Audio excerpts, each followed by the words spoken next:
आज हमारे यशस्वी प्रधानमंत्री एवं दुनिया के सबसे लोकप्रिय जननेता आदरणीय श्री नरेंद्र मोदी जी का जन्म दिवस है। देश के लिए और भारतीय जनता पार्टी के कार्यकर्ता के रूप में यह हम सब के लिए सौभाग्य की बात है कि हमें एक ऐसे व्यक्तित्व का मार्गदर्शन मिल रहा है जो भारतवर्ष की सांस्कृतिक विरासत को सहेजने और संवारने के साथ साथ आम जनजीवन में सुखमय बनाने के लिए और राष्ट्र को सुरक्षित एवं समृद्ध बनाने के लिए समर्पित है। मैं ऐसे दूरदर्शी और देश के अंतिम व्यक्ति के कल्याण के प्रति समर्पित रहने वाले हमारे प्रधानमंत्री जी को उनके जन्म दिवस पर अपनी ओर से और करोड़ों भारतीय जनता पार्टी के कार्यकर्ताओं की ओर से कोटि कोटि बधाई देता हूं और उनका अभिनंदन करता हूं। भारतीय जनता पार्टी हमेशा प्रधानमंत्री श्री नरेंद्र मोदी जी के जन्मदिन को सेवा दिवस के रूप में मनाती आई है। उनके नेतृत्व में भाजपा का मूल मंत्र बना है, सेवा ही संगठन है।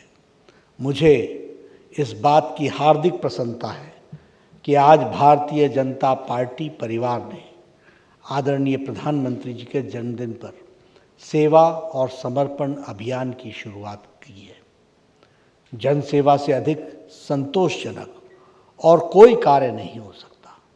आज हमारे करोड़ों कार्यकर्ता देश के कोने कोने में कोविड वैक्सीनेशन अभियान को गति देने में अपनी महत्वपूर्ण भूमिका निभा रहे हैं।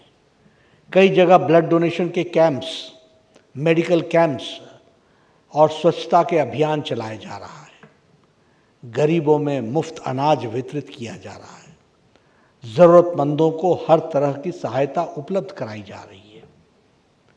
हमारे प्रधानमंत्री जी का हमेशा से यह मानना रहा है कि विकास का लाभ समाज के अंतिम पायदान पर खड़े व्यक्ति को मिलना चाहिए।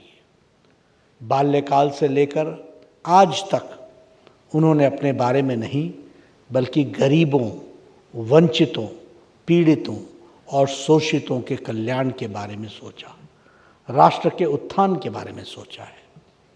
एक अत्यंत सामान्य परिवार में पैदा होने के बाद उनके मन में गरीबों के लिए काम करने की, जीवन स्तर को बदलाव लाने की भावना बचपन से ही दृढ़ रही है। उनकी यह दृढ़ता उनकी नीतियों में, योजनाओं में स्पष्ट दिखाई देती है।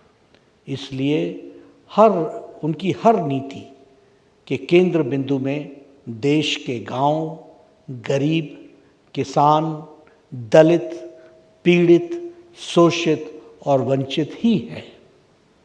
एक निर्वाचित प्रमुख के तौर पर हमारे प्रधानमंत्री श्री नरेंद्र मोदी जी का 20 वर्षों का लंबा अविरल कार्यकाल सबका साथ, सबका विकास, सबका विश्वास और अब सबके प्रयास के प्रति समर्पित रहा है। सबके प्रयास को साथ लेकर जन भागीदारी की नई इबारत लिखी जा रही है। उन्होंने बहुत से ऐसे कार्य किए जिसके बारे में किसी ने भी कभी सोचा भी नहीं था कि ये कभी पूरा भी हो सकता है।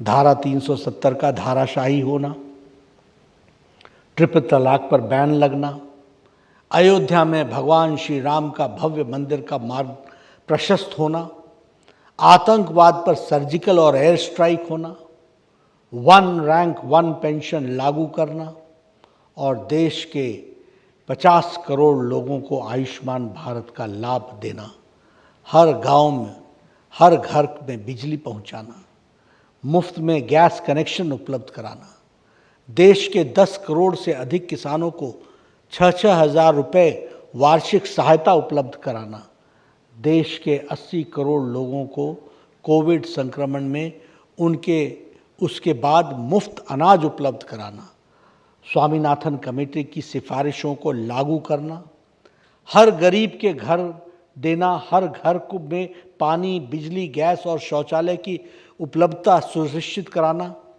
ऐसे न जाने कितने कार्य हैं जो पिछले 7 सालों में उनके अथक परिश्रम से ही संभव हुए हैं। दृढ़ इच्छा शक्ति, जन सेवा की भावना और कारगर रणनीति के जरिए उन्होंने इस लक्ष्य को प्राप्त कर यह बात सिद्ध कर दिया है कि जहाँ चाह है वहाँ राह निकल ही आती है। हम सब लोग जानते हैं, उनके साथ मुझे काम करने का सौभाग्य प्राप्त हुआ है, अवसर मिला है।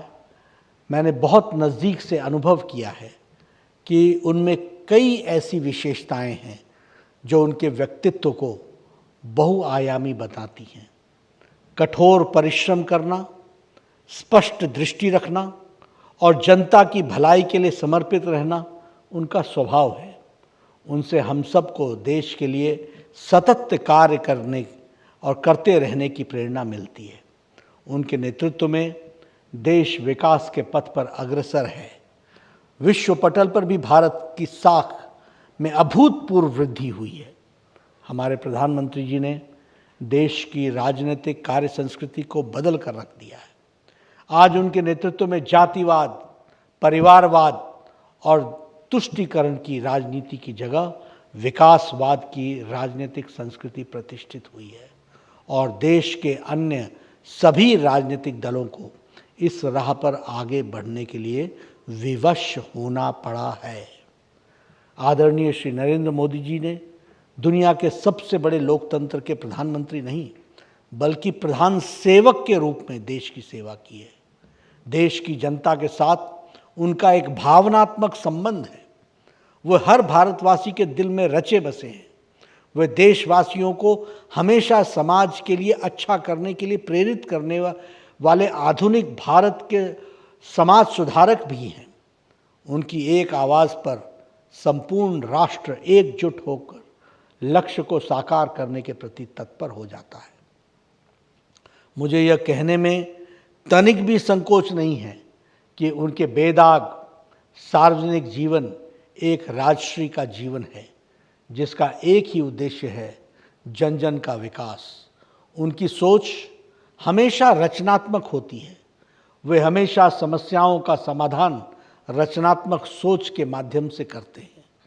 उनका एकमात्र ध्येय भारतवर्ष को विश्व गुरु के पद पर प्रतिष्ठित करना है। आज के दिन हम अपने प्रधानमंत्री जी के जीवन से प्रेरणा लें और राष्ट्र निर्माण एवं जल कल्याण में अपने को समर्पित कर दें। हमें एकजुट होकर उनके साथ कंधे से कंधा मिलाते हुए देश को विश्व गुरु के पद पर प्रतिष्ठित करने के लिए कटिबद्ध भाव से काम करना चाहिए। मैं परमपिता परमेश्वर से प्रार्थना करता हूँ कि वे आपको लंबी आयु दें, आपको स्वयं स्वस्थ रखें, ताकि आप इसी तरह आने वाले लंबे समय तक राष्ट्र के पुनर्निर्माण में अपना योगदान देते रहें और भारत को हर मोर्चे पर आगे बढ़ाते रहें। मैं एक बार पुनः माननीय प्रधानमंत्री जी को उनके जन्मदिन पर बधाई देता हूं और उनके स्वस्थ और सदीर्घ जीवन की कामना करता हूं।